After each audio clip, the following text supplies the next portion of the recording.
আসসালামু আলাইকুম, প্রত্যেককে স্বাগত। আমন্ত্রণ জানাচ্ছি বাংলা ভিশনের নিয়মিত আয়োজন সংবাদ বিশ্লেষণের অনুষ্ঠান ফ্রন্ট পেজে। সঙ্গে আছি জিয়াউল হক সবুজ। আলোচনার জন্য আজকে স্টুডিওতে আমন্ত্রিত হয়েছেন জনাব সুলতান মাহমুদ, ডেপুটি এডিটর দৈনিক আমার দেশ। আপনাকে স্টুডিওতে স্বাগত জানাচ্ছি। ধন্যবাদ। দর্শক, আপনারা জানেন ফ্রন্ট পেজ অনুষ্ঠানটি মূলত আসলে যেসব পত্রপত্রিকায় সংবাদ শিরোনাম করা হয়ে থাকে সেগুলোকেই আমরা বিশ্লেষণ করে থাকি।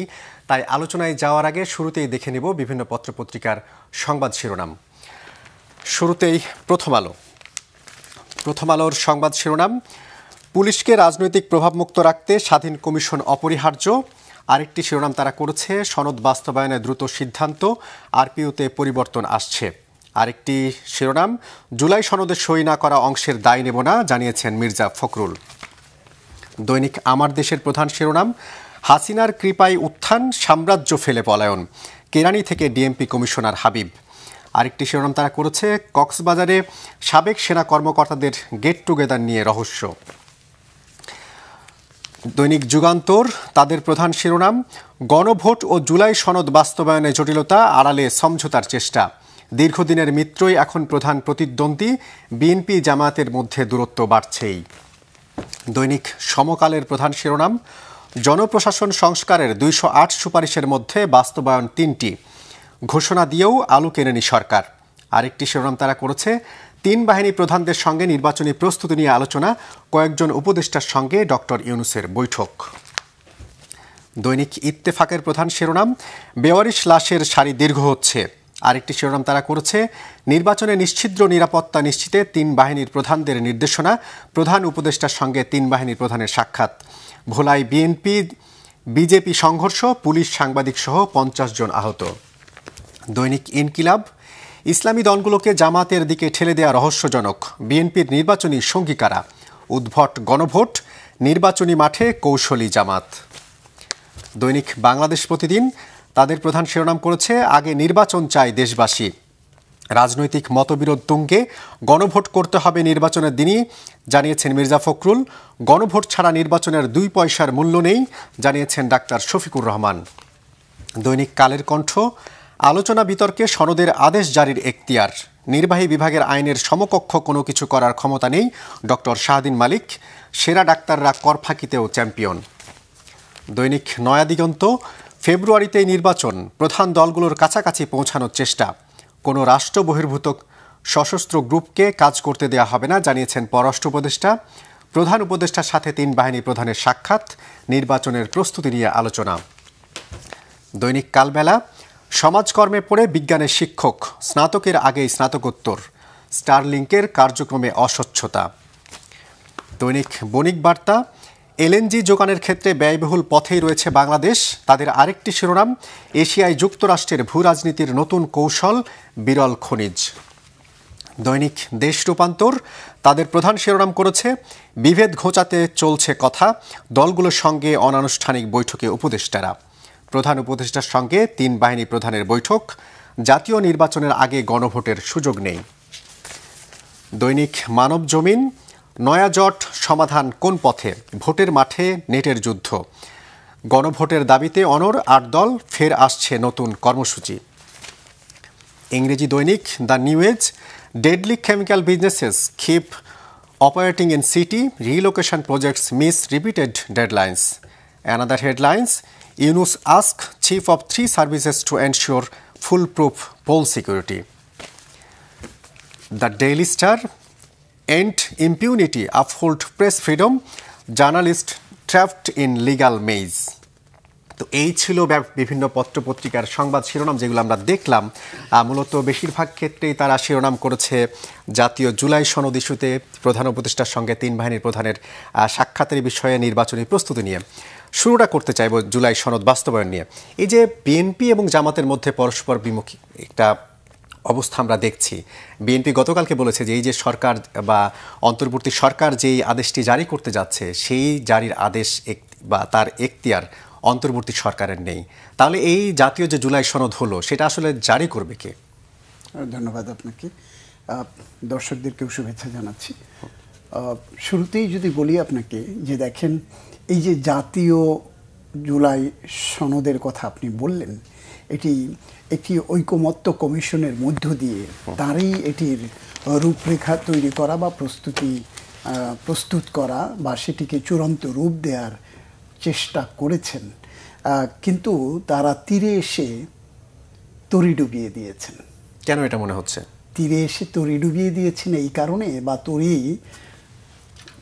তীরে ভেড়াতে পারেন নাই, তার একটি মাত্র কারণ, তাদের কাজ হচ্ছে ঐকমত্য তৈরি করা।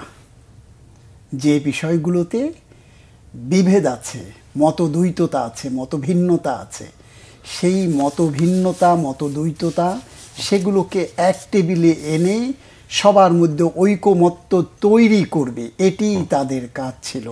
কিন্তু তাদের প্রচেষ্টা আমরা দেখেছি যে তারা রাজনৈতিক দলগুলোর সাথে যে আলোচনা করেছে দফায় দফায়, এবং 30টির মতো, প্রথমে 34টি, পরে সেটিকে এনে 30টিতে সর্বশেষ যে বৈঠক করেছে। এই যে বাংলাদেশের গণতন্ত্রে বাংলাদেশের মানুষকে আপনি যখন অবাধ গণতন্ত্র দিয়ে দেবেন, ব্যাপক স্বাধীনতা, সীমাহীন স্বাধীনতা সব কিছুতে যখন দিয়ে দেবেন, তাতে যা হবার সেটির পরিণতি এই যে আমি বললাম তীরে এসে তরি ডোবানো। তার কারণটা হচ্ছে এত মতের এত পথের সম্মিলন ঘটানোর যে চেষ্টা তারা করেছেন, সেটি মূল থেকে বিচ্যুত হয়ে অন্যান্য যাদেরকে না ডাকলেই নয়, বা যারা বাংলাদেশের নির্বাচনী ব্যবস্থার সাথে যাদের বিন্দুমাত্র সম্পৃক্ততা নাই, প্রতিনিধিত্ব কখনো ছিল না জাতীয় পার্লামেন্টে, তাদেরকে ডেকে এনেও এই অহেতুক কালক্ষেপণের কারণে তারা যে ঐকমত্য, যাদেরকে নিয়ে ঐকমত্য করবার দরকার ছিল, যারা ফ্যাক্টর এই ঐকমত্যে পৌঁছানোর ক্ষেত্রে বা জুলাই সনদ তৈরি এবং বাস্তবায়নের ক্ষেত্রে, সেই জায়গাটাতে তারা প্রপার অ্যাটেনশন দিতে পেরেছে বলে আমার কাছে মনে হয়নি। তারা তো জুলাই সনদে স্বাক্ষর এবং করেছে, শেষ পর্যন্ত না স্বাক্ষর সবাইকে করাতে পারে নাই, তো এনসিপি শুরু করেনি। এই সেই এনসিপি আপনি যখন বলছেন শুধু এনসিপি করে নাই, এখানে এনসিপি জুলাই আন্দোলন, জুলাই বলতে গেলেই কিন্তু আপনাকে এনসিপিকে সবচেয়ে বেশি প্রায়োরিটি দিতে লাগবে। সেই এনসিপি যখন করে নাই, করাতে পারেন নাই, যে সরকারকে এনসিপি পরে নাম হয়েছে, কিন্তু যারাই এনসিপির সামনে পেছনে অগ্রভাগে অতীতে ছিল, পরে রাজনৈতিক দল করেছে, তারাই এই সরকারকে ক্ষমতায় বসিয়েছে। সরকার প্রধান, অন্তর্বর্তীকালীন সরকার প্রধান ঘোষণা করেছেন যে তারা আমাকে ক্ষমতায় বসিয়েছেন। তো তাহলে তারা কি চাইছে, তারা কোন দিকে যাচ্ছে, তাদের মূল লক্ষ্য কি ছিল, সেই প্রায়োরিটিটা কিন্তু তাদেরকে দেওয়ার দরকার ছিল। কিন্তু রাজনৈতিক দলগুলোতে উল্টো অভিযোগ রয়েছে, একটা সময় যখন এই প্রায়োরিটি দেওয়া হচ্ছিল, তাদেরকে এত প্রায়োরিটি দেওয়া হচ্ছে কেন? না, তাদেরকে প্রায়োরিটি এত দেওয়ার বিষয়টা রাজনৈতিক দলগুলো যে যার মতো করে বলতেই লাগবে। আপনি যদি ঘোষণায় দিয়ে থাকেন যে তারা আমাকে ক্ষমতায় বসিয়েছে, তাহলে তাদের গঠনমূলক যে বিষয়গুলো, আমি যদি বলি যে তারা অমূলক কিছু প্রস্তাব দিয়েছে, অমূলক কিছু কথা বলেছে, যারা সরকারকে ক্ষমতায় বসিয়েছে সরকার বলেছে, তারাই সরকারের বিরুদ্ধে বিষোদ্গার শুরু করেছে, এবং সরকারের যে ঐকমত্যে পৌঁছানোর যে প্রচেষ্টা ছিল, সেই প্রচেষ্টায় মাঝে মাঝে মাঝপথে এসে তারা বাঁধ কেটেছে, রাস্তা কেটেছে। আমি যদি বলি যে ফাটল তৈরি করেছে, বা সেই ঐকমত্যে পৌঁছনের সরকারের উদ্যোগকে পদে পদে বাধাগ্রস্ত করেছে। আপনি দেখেন, সেটির সর্বশেষ উদাহরণ হলো, আপনি আগে থেকে যদি ঐকমত্য নাই পৌঁছাবেন, তাহলে এই জুলাই সনদের চূড়ান্ত রূপরেখা আপনারা সায় দিয়েছেন। শেষ পর্যন্ত আপনারা কারা কারা যাবে ওই স্বাক্ষর অনুষ্ঠানে তাদের নামও পাঠিয়েছেন, কিন্তু শেষ মুহূর্তে এসে কি করলেন, যেদিনকে স্বাক্ষর, সেই দিনকে যিনি এই সরকার প্রধান, তারই উপস্থিতিতে যখন এই স্বাক্ষরটি হবে, সেই দিন কি হলো, আমরা মানিক মিয়াতে কি দেখলাম, এবং তার জন্য তারা যে ঘটনাগুলো ঘটালো, এবং তার পরবর্তীতে তারা কিন্তু গিয়ে আবার ক্ষমাও চেয়েছে। তার মানেটি কি, তারাই করেছে এটি। তো সেই জায়গাতে আমি বলবো যে ঐকমত্যে পৌঁছানোর ক্ষেত্রে যে গুরুত্ব দেওয়ার দরকার ছিল জুলাই সনদ তৈরি এবং জুলাই সনদ বাস্তবায়নের ক্ষেত্রে, সেইখানটাতে একটি বলতে পারেন যে ঐক্য কমিশন অনৈক্য রেখেই তারা বিদায় নিয়েছে। বিদায় নিতে বাধ্য হয়েছে, একটি সময়ের প্রেক্ষাপটে তারা বিদায় নিতে। তারা কি চাইলে আসলে পারতো যে এই ঐক্য, মানে শতভাগ রাজনৈতিক দলগুলোকে ঐক্য প্রতিষ্ঠা করতে? তারা চাইলে পারতো। ওই আমি যেটি প্রথমেই বলেছি যে প্রপার অ্যাটেনশনটা যদি ওই জায়গায় শুরু থেকেই দেয়া হতো, যে কারা কারা এখানটাতে রাজনৈতিক ফ্যাক্টর। এখন আমি কাউকে ছোট করতে চাই না যে রাজনৈতিক দলগুলোকে ডেকেছে, কিন্তু এখানটাতে যাদের কোনো প্রতিনিধিত্ব নাই, অতীতে কখনো সংসদে ছিল না, বা রাজনীতিতেও কোনো, যদি আপনি ভোটের বাক্সের হিসেবেও আপনি যদি দেখেন, যাদের কোনো একেবারে অস্তিত্ব নাম সর্বস্ব দল, তাদের পেছনেও আপনি যে সময়টা খুইয়েছেন, সেই জায়গাটাতে অত সময় ব্যয় না করে আপনি যদি এই মূল পয়েন্টগুলোতে সময় দিতেন, তাহলে এই যে শিরোনাম হচ্ছে ঐকমত্য কমিশন অনৈক্য রেখেই বিদায় নিয়েছে। জি, আপনাকে শুরুতে যে প্রশ্ন করেছিলাম যে এই যে জাতীয় জুলাই সনদ, এইটি জারির এখতিয়ার এই অন্তর্বর্তী সরকারের নেই, তাহলে এটি জারি করবে কি আসলে? না, দেখেন, যারা বলছে এই সরকারের নেই, তো তারা কারা করবে? তারা কি চিন্তা করছে তারা এসে তারপরে সেটি করবে? তাহলে এই সরকারের অধীনে আপনি নির্বাচন, তো একটা সময় তো কেউ প্রশ্ন করতে পারে এই সরকারের নির্বাচন করবার অধিকার নাই, সেই প্রশ্নও তো আপনি আসতে পারে। কারণ যারা পতিত সরকার, যারা পালিয়েছে, তারা তো নানান কৌশলে এই যে যারা এখন ক্ষমতায় আছে বা রাজনীতিতে আছে, ক্ষমতায় নয় রাজনীতির মাঠে যারা আছে, তাদের ভিতরেও নানানভাবে প্রবেশ করে, নানান তকমা লাগিয়ে, নানান অস্থিতিশীল পরিস্থিতি তৈরি করবারও চেষ্টা করছে। এখন সেখানে এই যে যারা বলছে যে এই সরকারের জুলাই সনদ স্বাক্ষর করবার বা বাস্তবায়নের কোনো অধিকার নাই, তো তারা কি চাইছে? তাহলে দেখতে লাগবে যে তাদের মূল উদ্দেশ্যটা কি। তারা কি সব কিছু চাইছে যে তারা ক্ষমতায় যাবে, ক্ষমতায় গিয়ে তাদের মতো করে করবে, তাহলে অন্য রাজনৈতিক দলগুলো কি বসে থাকবে? কিংবা তারা ক্ষমতায় গিয়ে করবে সেই নিশ্চয়তা কি? সেই নিশ্চয়তা কে দেবে? যদি আপনি একটি জায়গায় আসেন, এই যে গণভোটের প্রসঙ্গটা আসছে, গণভোটের প্রসঙ্গটা কেন এলো? যেহেতু একটি সিদ্ধান্তে সবাই উপনীত হতে পারে নাই, শেষ পর্যায়ে এসে বলছে তাহলে ভোট হোক। আমরা যেটি সাধারণত বলে থাকি, একমত হচ্ছে না, আচ্ছা ঠিক আছে ভোটে দাও। তো এখানটাতে ভোটে দেয় মানে হলো এখানে কিন্তু ঐকমত্য তৈরি হয় নাই। ঐকমত্য তৈরিটা হয়েছে ভোটে দাও, একবার শেষ নিরুপায় হয়ে বলেছে এই বিষয়টিতে ভোটে দাও। কিন্তু গণভোটের ব্যাপারে তো সবাই একমত হয়েছে, কিন্তু কখন হবে সেটা নিয়ে দ্বিমত। গণভোট কিসের ব্যাপারে? গণভোট আপনাকে আসতে লাগবে যে কোন বিষয়ে গণভোট চাইছে।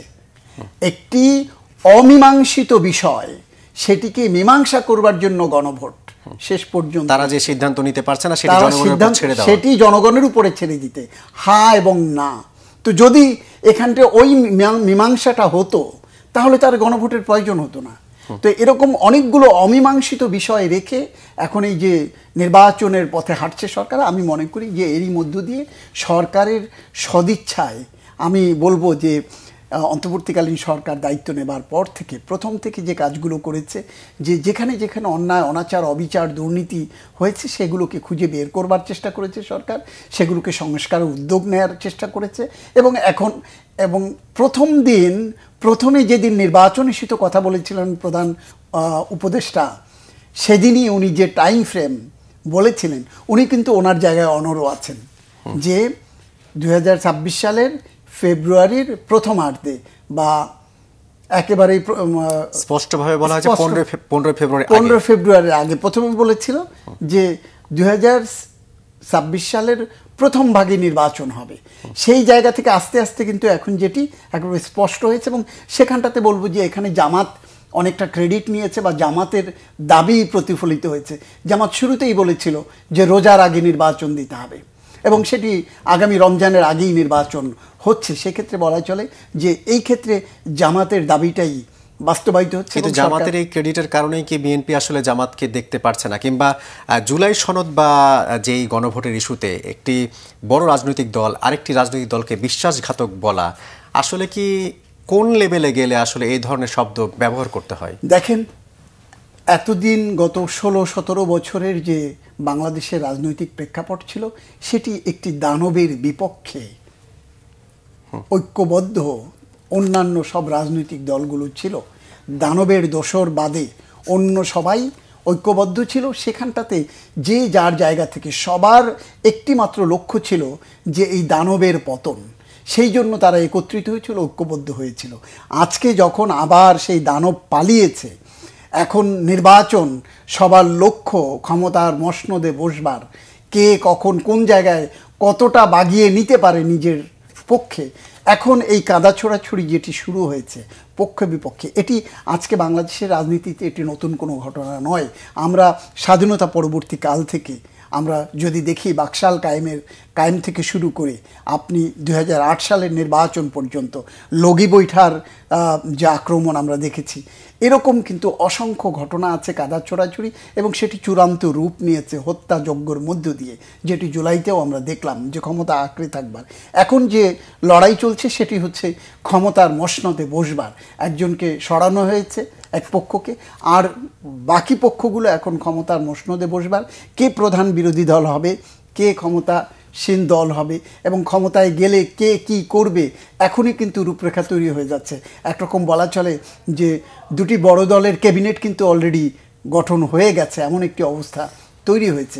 সেক্ষেত্রে কে কাকে ঘায়েল করতে পারে, এই ঘায়েলের রাজনীতি থেকে আমাদের মনে হয় বেরিয়ে আসা উচিত।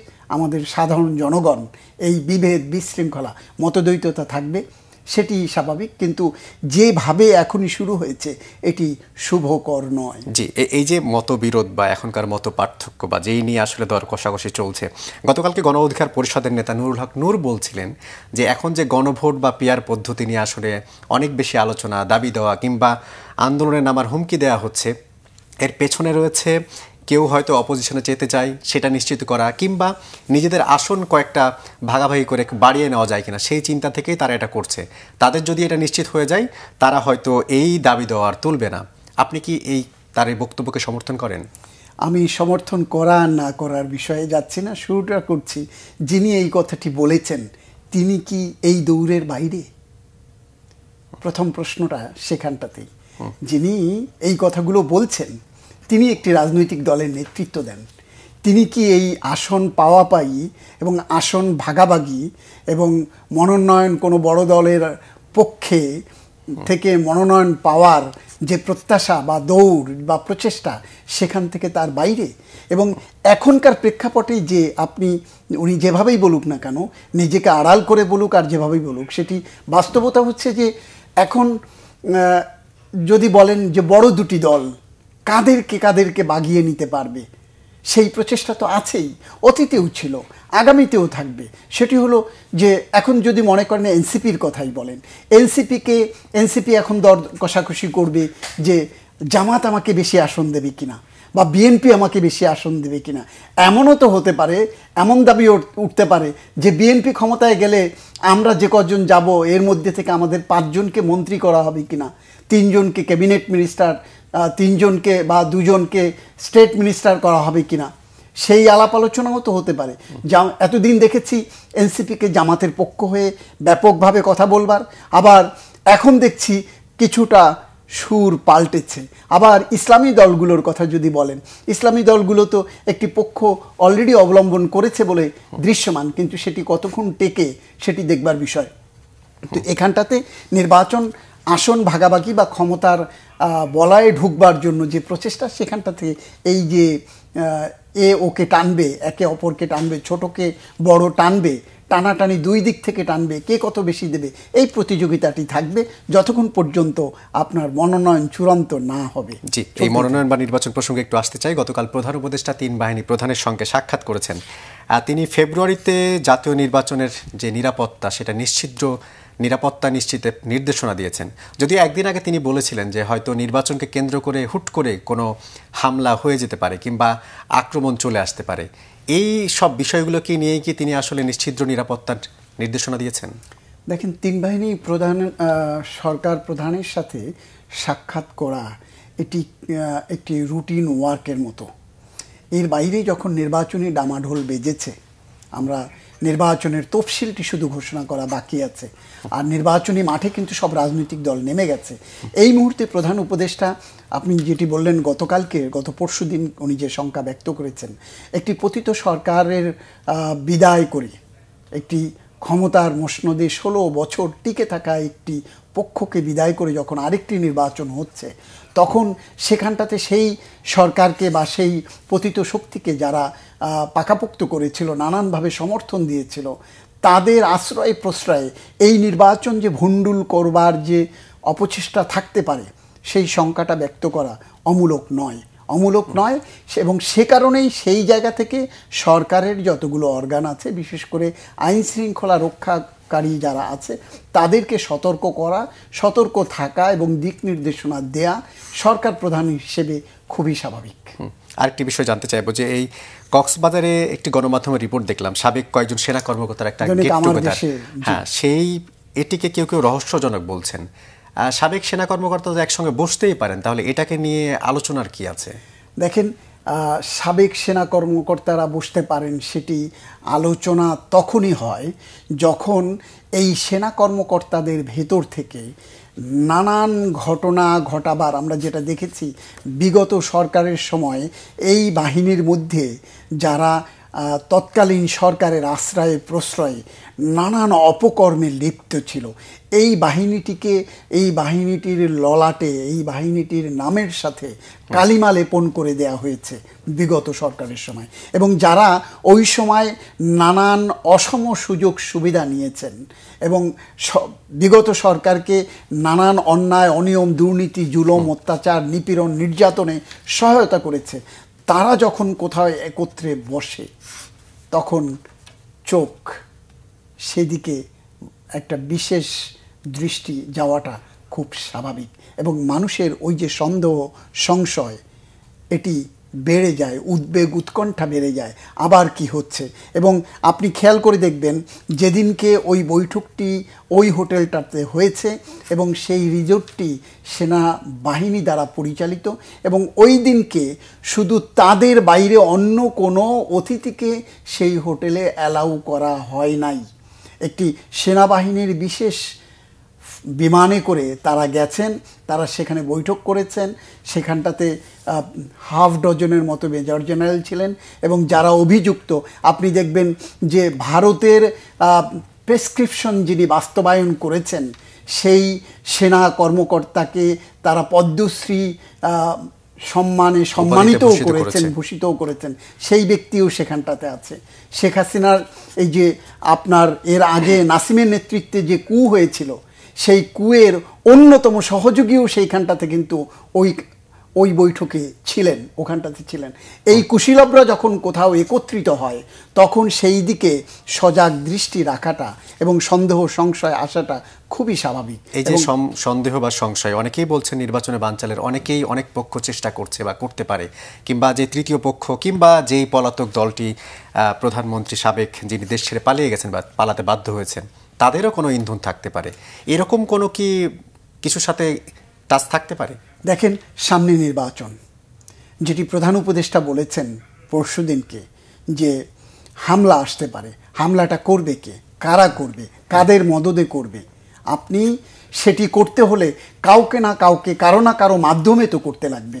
যারা পরীক্ষিত, অতীতে যারা খুব তাদের আশ্রয় প্রশ্রয় ছিলেন, আপনি যদি বলেন যে কোনো একটি দেশ বাংলাদেশের স্বাধীনতা, সার্বভৌমত্ব বা শান্তি, সম্প্রীতি, শৃঙ্খলা এর বিপক্ষে সবসময় কাজ করেছে, তাদের যারা আজ্ঞাবহ ছিল, তারা যদি তাদেরকে দিয়েই হয়তো এই যদি যেটা প্রধান উপদেষ্টা বলেছেন যে হামলার আশঙ্কা আছে, তাহলে করাবে তো তাদেরকে দিয়েই, নাকি নতুন অন্য কাউকে দিয়ে।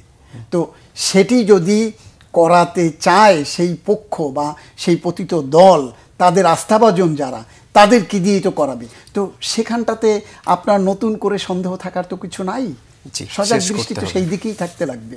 আমি মনে করি যে নির্বাচনকে সামনে রেখে সরকার যেভাবে সজাগ আছে, রাজনৈতিক দলগুলোকেও নিজেদের ভেতরের এই যে প্রাপ্তি অপ্রাপ্তি, প্রত্যাশার জায়গাটিকে যেভাবে দেখছেন, তার চেয়েও বড় করে দেখতে লাগবে যে নির্বাচনের পথে সরকার হাঁটছে, দেশের 18 কোটি মানুষ মুখিয়ে আছে নির্বাচনের জন্য, সেই নির্বাচন যাতে কোনো পতিত শক্তি বা বাইরে থেকে কেউ বানচাল করতে না পারে, সেই বিষয়ে কিন্তু রাজনৈতিক দলগুলোর দায়িত্বশীল ভূমিকা পালন করা একান্ত জরুরি বলে আমি মনে করি। জি, অসংখ্য ধন্যবাদ জনাব সুলতান মাহমুদ আজকে চমৎকার প্রাণবন্ত আলোচনার জন্য। ধন্যবাদ আপনাকেও। দর্শক, এই ছিল আজকের ফ্রন্ট পেজ। এতক্ষণ যারা সঙ্গে ছিলেন সবাইকে ধন্যবাদ। ভালো থাকবেন সবাই। শুভ সকাল।